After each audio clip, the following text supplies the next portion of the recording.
Asham harka fuune akkam jirtu kabajamtoota daawwattoota Horni Miidiyaa kun qophii keenya gongomii karaa Horni Miidiyaa isin dhiyaatudha. Qophii gongomii keenya irratti Oromoon ofiisaatti maal gongoma walitti maal gongomaa wala guyyaa irraa kan jedhu qabadhee isiniif dhiyaadheen jira. Qophii kana qopheessuun si waliin kan turu Allalisaa Dhaabaati.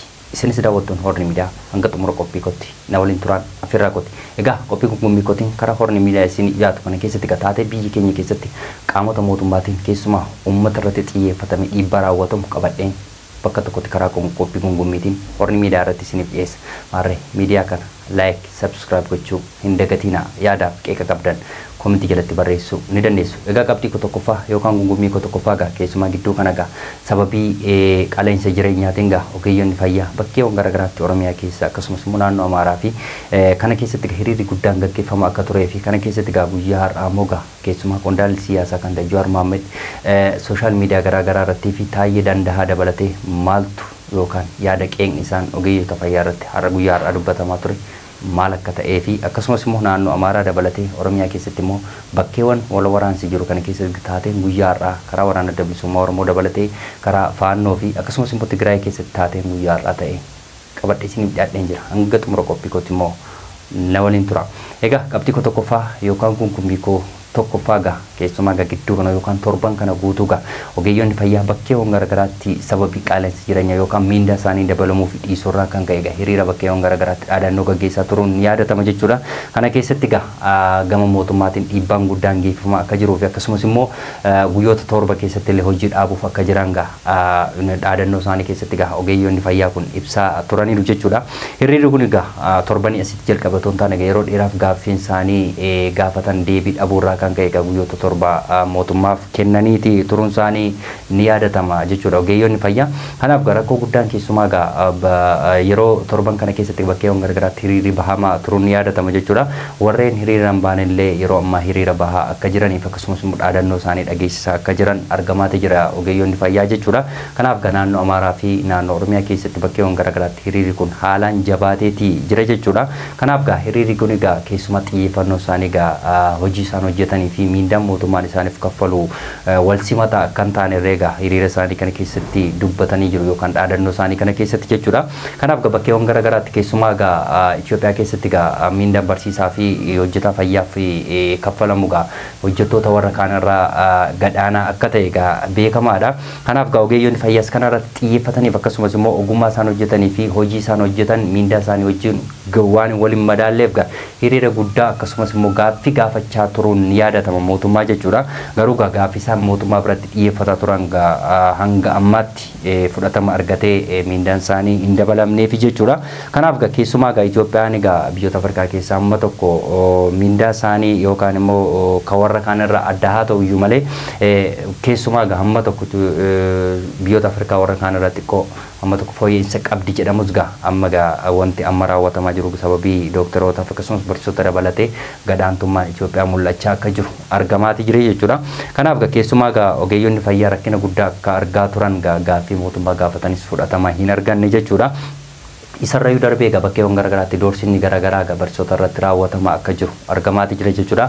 Kanaaf warri kaan ammas doktoroota keessaa warreen yaada kana qindeessan yookaan immoo hiriira kun akka milkaa'uu fi warreen qindeessan doorsinni guddaaf akkasumas immoo hidhamuun akka raawwatamaa jirus argamaati jira jechuudha. Kanaaf namni dhugaa dubbate keessumaa biyya keenya Itoophiyaa kana keessatti akkasuma doorsimoo akkasumas lubbuusaa dhabaa fi akkasumas hojiirraa ari'amaa turuun kun hundumti keenya ni beekna wal numan gaafachiisu.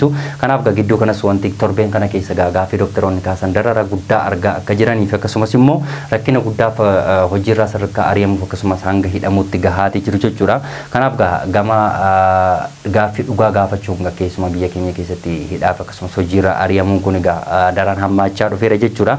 Kanaaf doktoroonni kan isaan gaafachaa jiran keessumaa sababii qaala'insa jireenyaa fi akkasumas immoo hojiin itti baay'atee immoo miindaan kaffalamuu dhiisuusaaf akkasumas jireenya maatii isaanii gaggeessuuf geessullee sadarkaa dadhabanii fi hanga ganama nyaatanii guyyaa dhabanii galgala nyaatanitti guyyaatti al tokko sadarkaa nyaatan irra gahaa akka jiran gaa ibsa isaanii kana keessatti dubbatanii jiru. Kanaaf gaa mootummaan xiyyeeffatee gaa unuuf yookaan immoo gaaffii keenya nuuf haa deebisu akka jedhuu fi guyyaa torba keessatti gaa gaaffiin keenya akka deebi'u kan jedhu dubbataniiti jiru jechuudha. Kana irratti gaa qondaalli siyaasaa Jawaar Mohammed yaada garaagaraa yookaan immoo gaaffii doktoroonni gaafatan gaa miidiyaa sooshaal miidiyaa irratti gaa sheer godhee dubbachaa turu yookaan immoo gaaffii isaan gaafatan dhugaa akka ta'e illee irratti dubbatamaa turus gaaffii ijoo gidduu kana yookaan immoo yaada ijoo gidduu kana kan ta'e gaa Jawaar Mohammed yookaan Taayyee Danda'a gaaffii inni sooshaal miidiyaa yookaan feesbuuk isaa irratti yaada inni qoodeen gaa Jawaar Mohammed immoo guyyaa irraa sheer godhe gaa ijoo dubbii miidiyaa ta'eera. Akkasumas immoo Taayyee Danda'aa fi Jawaar Mohammed gaa walitti dhufeenya guddaa kan qabu jedhamu gaa dubbatamaati jira. Garuu gaa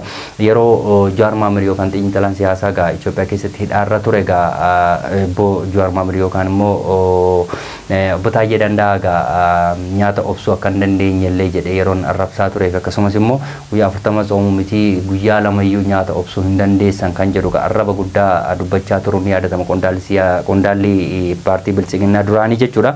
Kanaaf gaa walitti dhufeenyi obbo Taayyee Danda'aa fi qondaalli siyaasaa Jawaar Mohammed walitti dhufeenya guddaa akka qaban illee argamaa jira kan jedhu gaa sooshaal miidiyaa kanarratti qoqqoodamaati jira. Garuu gaa kan Taayyee Danda'aa barreesse qondaalli siyaasaa Jawaar Mohammed sheerii godhe jechuudha fuula feesbuuk isaa irratti. Kanaaf gaa walitti dhufeenyi obbo Taayyee Danda'aa fi qondaalli siyaasaa Jawaar Mohammed mootummaa kana yaaddoo hamaa keessa akka gashellee argamaati jira jechuudha. Kanaaf qondaalli siyaasaa Jawaar Mohammed gaa gaaffii doktoroota kanallee sheer gochuu yookaan dubbachuu hin qabu inni nama siyaasaati kan jedhu gaa sooshaal miidiyaa garaagaraa irratti deemaati jira. Garuu gaa inni immoo gama isaatiin gaa rakkina Itoophiyaa keessa yookaan rakkina biyya keenya keessumaa uummata keenya irratti raawwatamu sheer gochuu yookaan irratti dubbachuun dirqama kooti kan jedhu guyyaa obbo Jawaar Mohammed sooshaal miidiyaa irratti yookaan fuula feesbuuk isaa irratti gadhiiseeti jira jechuudha. Kanaaf keessumaa yaaddoo guddaa kan ta'e obbo Jawaar Mohammed fi akkasumas immoo qondaalli paartii bilchiginaa duraan obbo Taayyee Danda'aa walitti dhufeenya guddaa yookaan immoo waliin hojjechaa jiru kan jedhu sodaa mootummaan qabu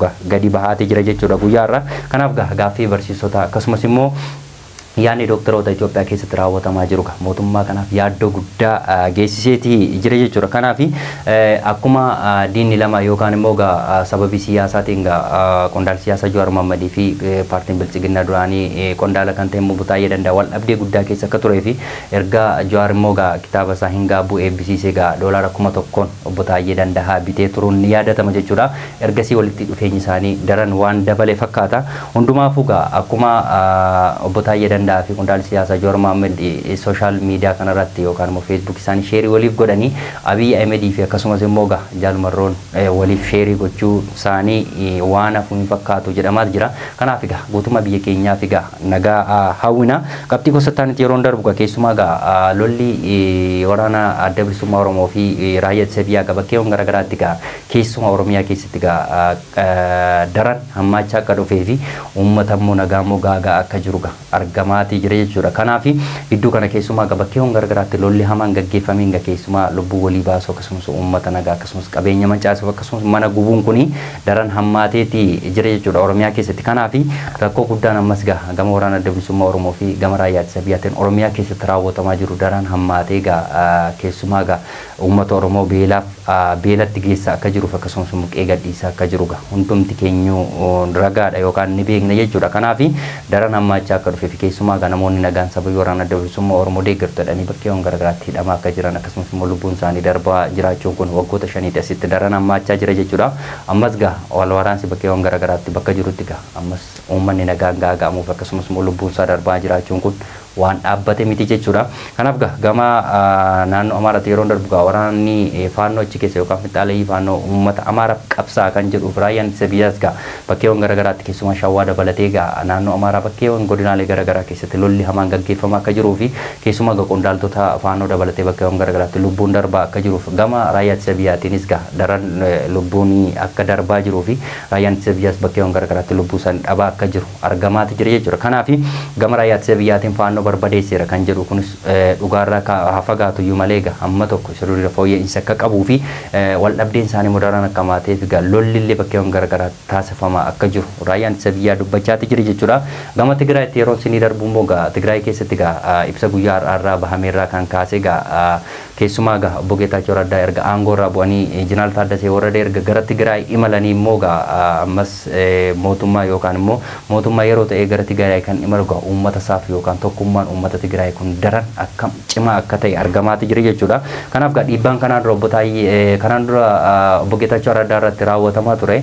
Amma Jeneraal Taaddasee Warradee haa ta'u iyyuu malee innis uummata isaaf quuqamuunsaa waan hafe hin fakkaatu. Kanaaf nuyi karaa nagaa barbaannaa marii Viiktooriyaa hojiitti hiikamuu qaba kan jedhu gama Jeneraal Taaddasee Warradeetiinis guyyaa har'aa dubbatamaa jira. Kanaaf nuyi karaa nagaatiin rakkoo jiru hiikuuf nuti qophiidha kan jedhuu fi namni dhiibbaa Tigraay irratti gochuu barbaadu yoo jiraate immoo nuti gama keenyaan hin simannu jedheeti jira jechuudha. Kanaaf qorumsi guddaan ammas Jeneraal Taaddasee Warradee mudachaa akka jiruu fi mariin Viiktooriyaas hojiitti hiikamuu dhiisuun isaa immoo wal dhabdee isaanii daran kan hammeessu fakkaata.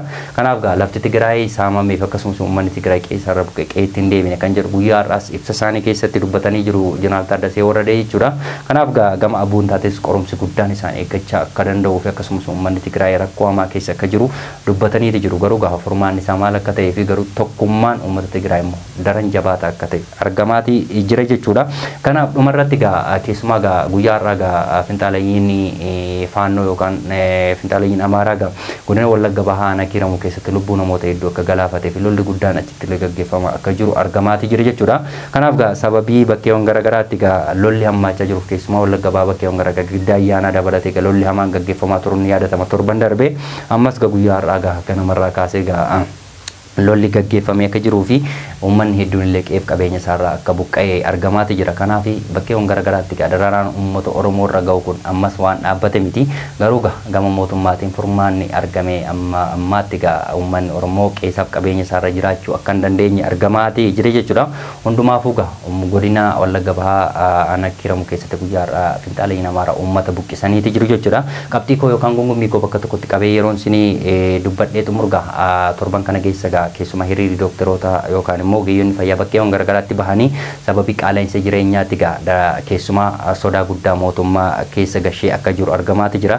Kanaaf qaala'insa jireenyaa Itoophiyaa keessatti mudachaa jiruun mootummaan amma aangoorra jiru keessumaa masaraa ijaaruu fedhee biliyeena 10 ol baasee turuun ni yaadatama. Akkasumas irra caalaan isaa waraanaaf akka kaffalamaa jiruu fi kanaan dura dubbatamaa turuun illee ni yaadatama. Garuu ammas poolisoota dabalatee akkasumas barsiisota dabalatee bakkeewwan garaagaraatti mormii guddaan gaggeeffamaati jira jechuudha. Kan barsiisaa wal lamaan gaafachiisu keessumaa yeruma kilaasii tokkorraa kaasee barumsi baratamu amma sadarkaa elementarii fixanitti yookaan barsiisaan elementarii tokko nama barsiisee hanga waggaa 8 jaaketti yookaan surreellee otoo jijjiirratiin turuun ni yaadatama waan hundumti keenya beennu.